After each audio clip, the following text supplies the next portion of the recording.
State and city officials are taking giant steps to try and fight back against the war on drugs.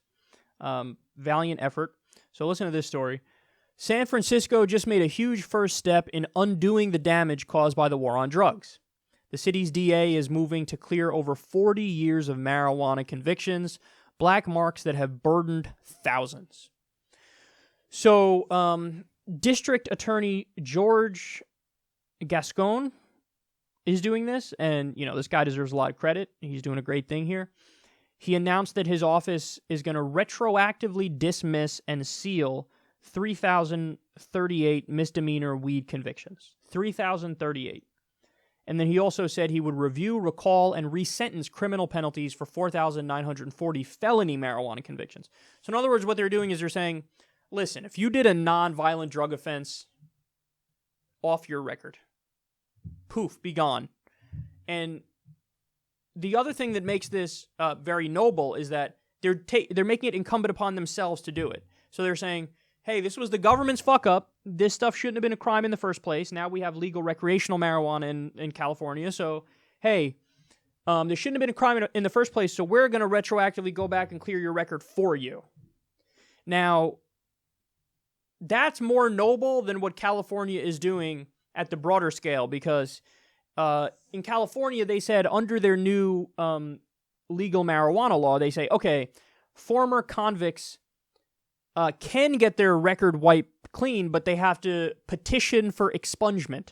So in other words, you have to go with a lawyer to the state and say, we would like to clear my name. And there's a long process, and it probably costs a decent amount of money, and it's not something most people are going to have the time or the ability or the resources to do. So it's almost like a weaselly way, almost like a shitty compromise type thing between Republicans and Democrats of like, well, let's do the right thing, but let's do a half measure when we do the right thing. It's just like, no, fucking do the right thing the proper way. Just say, yes, everybody who's locked up for a nonviolent drug offense, you're freed, and your record is wiped clean, and oh, by the way, here's a giant apology. And I'm even open to having a conversation about compensating people for the amount of time that their life was wasted behind bars when they didn't do anything wrong. Maybe the state should cut them a check for $5 or $10 grand or some shit like that just to get them started. So, yeah, I think what this guy's doing is great, and I hope the San Francisco model is a model for the rest of the country as we move towards legalization. Just so you know, 60% of the American people want to legalize marijuana for recreational purposes. 60%. So our mind is already made up. And people wonder, hey, why does Congress have around a 20% approval rating? Well, this is why.